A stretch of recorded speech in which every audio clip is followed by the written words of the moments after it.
전다. 전다. 노란색 스패너 경고등 있죠. 저놈이 오늘의 범인. 자, 이게 방금 문제가 발생했을 때 어떤 느낌이었냐면, 근데 잠깐만, 지금 악셀이 안 먹으니까 빠져야 되는데?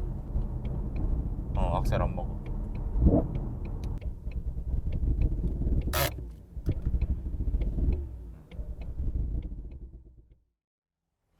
자, 일단 이 차는 20년식인데 고작 3,400km. 새 차예요, 새 차.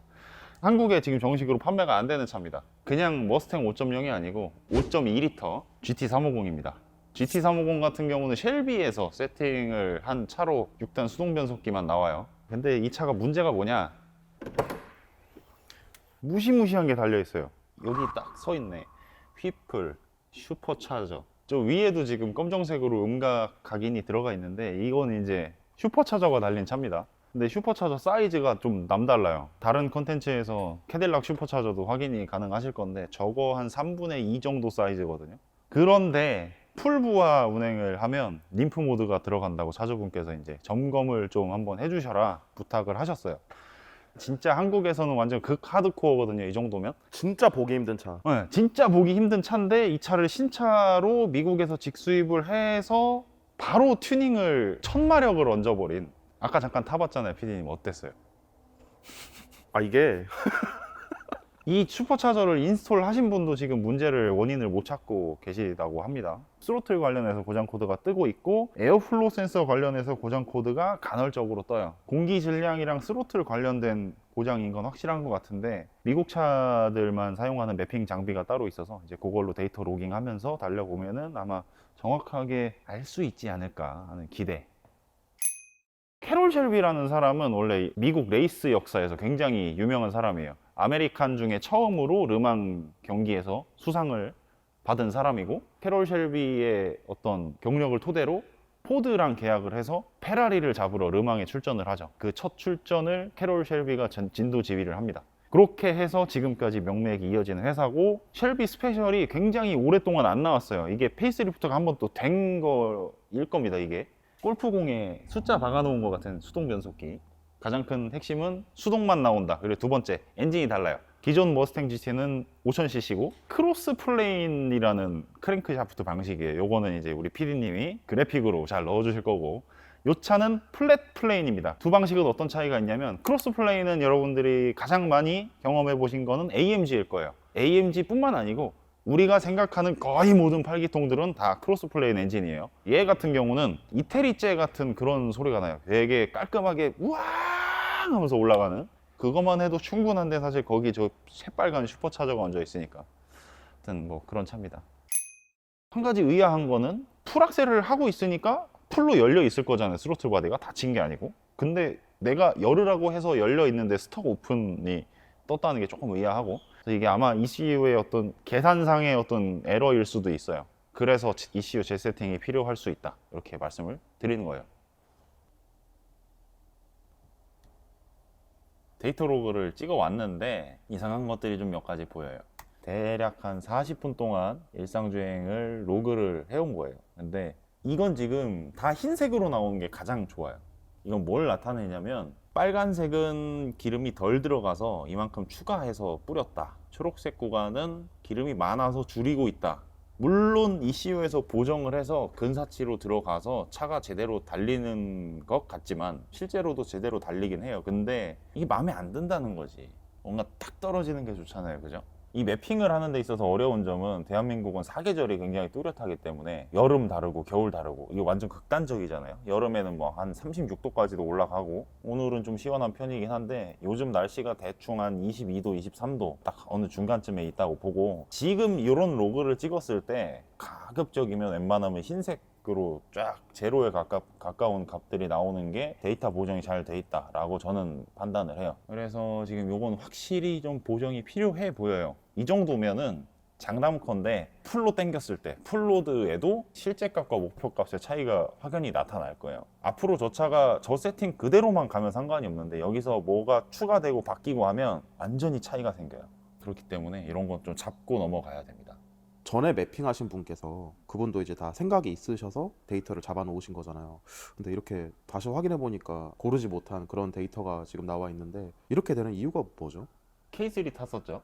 K3도 매핑 해봤죠. 그렇죠. 매핑할 때 어떻게 했어요? 다이나모 테스트에 올려서 차를 굴리고 그 데이터를 기반으로 K3에 맞는 최적화된 데이터를 또 디자인을 해주셨죠. 샤시 다이나모라는 거는 일단은 차를 롤러 위에다 올려놓고 롤러에 부하를 걸고 그 부하를 엔진이 이제 차 바퀴가 얼마나 돌려줄 수 있는지 이걸 측정을 하면 마력과 토크가 되는 거예요. 그게 이제 그래프로 이렇게 빨간 줄, 파란 줄 이렇게 나오는 거. 샤시 다이나모 같은 경우는 두 가지 목적. 첫 번째, 출력 측정. 두 번째, 다이나모에서 부하를 걸어서 잘 돌아가고 있는지, 조율이 잘 되어 있는지 이런 걸 체크하는 게 샤시 다이나모의 목적인데 도로가 아니잖아. 그러면은 이 롤러에 부하를 준다고 하더라도 차 중량도 다를 거고, 두 번째로 가장 다른 거는 공기와 이제 공기의 온도, 그런 것들. 이게 생각보다 차이가 굉장히 커요. 온도 몇 도 오르락 내리락에 따라서 공기 밀도의 차이도 상당히 크고, 지금 아까 알록달록한 거 보여드리면서 설명을 드렸을 때도 이게 나쁜 것만은 아니다. 이슈에서 보정은 다 하고 있지만 내 마음에 안 드는 거다. 이렇게 이야기를 했던 거고, 가장 큰 차이점은 환경 차이로 인해서 이런 결과가 나온다. 근데 저런 초고마력 차들, 튜닝 차들한테는 배기도 순정이 아니고 흡기도 순정이 아니고 모든 게 순정이 아니기 때문에 계산값으로만 들어간 맵은 실제와 차이가 클 수밖에 없다. 매핑이라는 게 일반인들은 조금 생소할 수도 있잖아요. 순정 데이터를 수정을 해가지고 최적화된 더 높은 한계를 끌어올리는 그런 데이터 수정이라고 보면 되는데, 반대로 차에 부하를 많이 걸는 거 아니냐, 위험한 거 아니냐라고 생각할 수 있잖아요. 그거에 대해서는 어떻게 생각하세요? 아주 정말 심플하고 간단하게 정의를 해드릴게요. 200마력짜리 차를 매핑을 해서 240마력을 만들었다고 칩시다. 그러면 40마력이 올랐잖아. 20%의 출력 상승이에요. 근데 이게 내구성에 영향을 주느냐? 답은 정해져 있어요. 데이터에 이상이 없으면 내구성에 영향을 크게 줄 수가 없어. 왜냐면은 240마력을 만들었어. 그렇다고 240마력을 아침에 시동 걸고 저녁 때 들어올 때까지 씁니까? 200마력 순정일 때도 아침 시동 걸고 나서 저녁 때 들어올 때까지 200마력을 주구장창 쓰지 못하잖아요. 보통, 그리고 대부분 매핑 하시는 분들이 그 차를 가지고 서킷을 가서 최대한을 뽑아내고 끌어내고 이런 목적으로 매핑을 하는 손님은 진짜 10명 중에 1명이 될까 말까 해요. 그거에 대한 의문을 가지실 분들이라면 그렇게 차를 타실 수가 없단 말이에요. 순정 상태로도 그렇게 타면 망가지는 게 맞고, 모든 기계라는 거는 자기가 가진 한계를 넘어가면 고장이 나는 겁니다. 근데 매핑을 한다고 해서 그 한계를 넘어설 수 있느냐? 아니에요. 못 넘어서요. 절대 넘어설 수가 없습니다. 보통 양산차의 엔진들은 200마력이 순정 출고 마력이라고 하면 최소한 300마력 이상은 무조건 견디는 물건을 만들어 놓고 200마력을 세팅을 해요. 고장이 났다. 그러면 뽑기를 잘못했거나 매핑 뽑기를 잘못했거나 두 가지 경우 중 하나라고 해당된다고 생각하시면 돼요. 두려워할 필요가 전혀 없다는 거죠. 전혀 없어. 전혀 없어. 지금까지 나한테 매핑 받고 엔진 뻥난 차 한 대도 없어요. 내 차. 여유 마진을 안 두고 내가 어디까지 할 수 있는지, 이 엔진이 어디까지 할 수 있는지를 실험을 제 차로 해요. 내가 뻥내는 건 괜찮잖아. 손님 차 안 뻥나면 되는 거잖아. 그렇지. 매핑이라는 게 있지 않습니까? 사실 최대 마력은 큰 의미가 없어. 리스폰스가 좋아졌다. 그리고 악셀 밟는 양 대비 엔진 출력이 올라갔다. 이게 뭘 뜻하냐면 운전에 대한 피로도가 줄어들어요.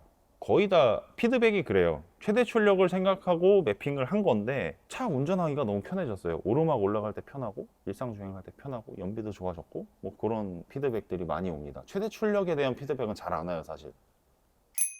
아까 알록달록했던 이만한 표, 그게 이제 여기서도 보이는 게 공연비 12.6으로 맞출 거다 라고 하고 있는데 실제 값은 11.4, 11.3. 여기도 풀로드 상태에 보면 12.4인데 실제 값은 11.6. 흡입 공기량에 대한 계산이 실제랑 안 맞으니까 공기가 실제로는 이만큼이 들어오고 있는데 요만큼이 들어오고 있다고 판단하면 기름을 당연히 적게 뿌리겠지, 요만큼. 그렇죠. 반대가 되면 기름을 많이 뿌리는 거고, 지금은 실제 값보다 기름을 많이 뿌리고 있는. 어쨌든 보정은 필요하다. 근데 지금 우리가 원하는 절다가 림프 걸리는 그 상황은 로그가 안 된 상황이니까 다시 한번 나가서 로그를 찍어 와야 된다. 로그 찍으러 한번 가시죠.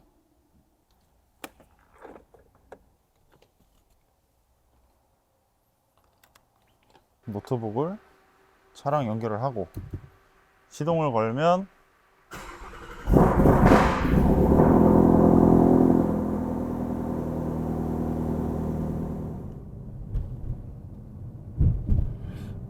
정도 고출력 차들을 엔진 나가는 거 한순간이라서 운전하는 방법도 다르고 관리하는 방법도 꽤 많이 달라요. 지금 이 게이지가 F로 돼 있잖아. 화씨거든. 최소 150도 정도는 넘어가야 한 3000rpm 정도 쓰는. 어떻게 처음 탈 때보다 좀 부드러워졌습니까? 클러치 이 학습값 여기 저장하느라고 힘들었다고. 지금 한 가지 발견한 게 5단에 70km, 80km 지금 유지하고 있는 상황인데 스로틀을 센서 데이터 확인하면서 똑같이 밟고 있거든요. 2.5%, 2.6%. 차가 계속 뒤로 당겼다 한 번씩 나요. 근데 이게 균일하지가 않아. 당겼다 말았다가 또 괜찮았다가 한 2번 당겼다가 막 이런 양상인데, 이거 스로틀 아예 스로틀 자체가 문제 있는 것 같은데. 로깅 한번 하고 샵 들어가서 스로틀 열어봐야 될 것 같아요. 스로틀이 함부로 잘못 분해했다 망가질 수 있으니까 최후의 수단으로 남겨두려고 했는데 그냥 열어보고 시작하는 게 맞는 것 같아요.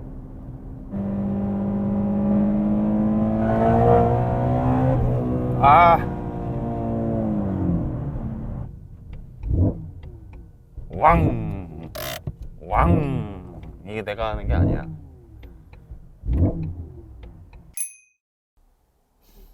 3단에 8000rpm 넘어갈 때 악셀 페달 100%인데 스로틀 포지션은 32%.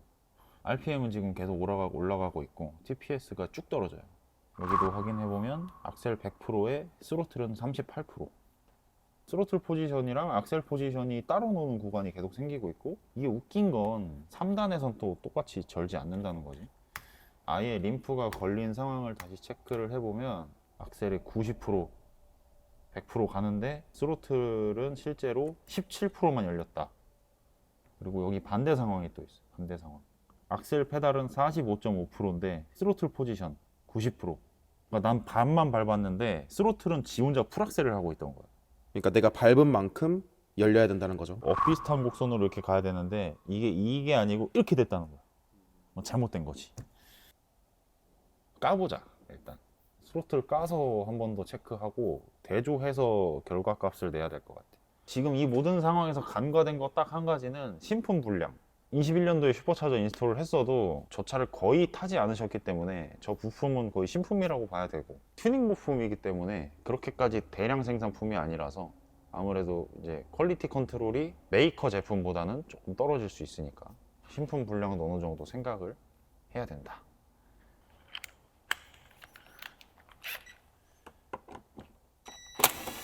브리더 호스 빼고 쭉 당기면, 이거 보세요. 제 손이 되게 크거든요. 얼마나 빨아버리려고. 어?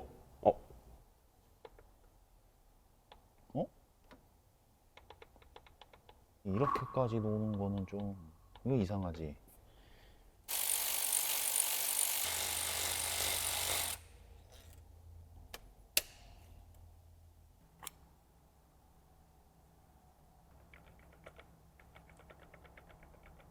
이 모터가 이 큰 기어를 돌려주면 작은 기어가 스로틀을 이걸 이렇게 열어주는 거예요. 이 스로틀 포지션은 이 톤 휠이 여기 있는 센서에 의해서 읽혀요. 이렇게 돌아가는 양을. 왜 이런 상황이면 폴트가 생기냐? 이렇게 딸깍딸깍거리면 모터의 전류량이 계속 바뀌어요. 여기서 이만큼 돌릴 때까지는 전류가 안 들어가. 근데 갑자기 확 암페어 수가 올라갔다가, 그리고 또 반대로 떨굴 때도 똑같아. 떨굴 때도 유격이 생기잖아. 유격 때문에 전류량이 왔다 갔다 하면 ECU 입장에서는 스로틀이 좀 이상하다 라고 판단을 할 수 있는 소지가 충분히 있지. 불안정하다 이거죠. 일단 이 유격은 이건 말이 안 되는 거고, 이거 스로틀에 문제가 있는 거는 충분히 확인을 했으니까 과정이 조금 복잡하긴 하겠지만 결국 저 휘플 스로틀 바디를 새로 구입을 해서 교체를 하게 될 것 같아요. 그때까지 기간이 좀 꽤 걸릴 테니까 이 머스탱 영상이 한 편 더 올라온다면 일이 꼬였구나, 쇼츠로 올라온다면 잘 수리가 돼서 나갔구나, 이렇게 생각하시면 될 것 같아요. 아쉽지만 여기서 마무리를 해야 될 것 같습니다. 문제없게 잘 세팅해서 출고하도록 하겠습니다. 감사합니다.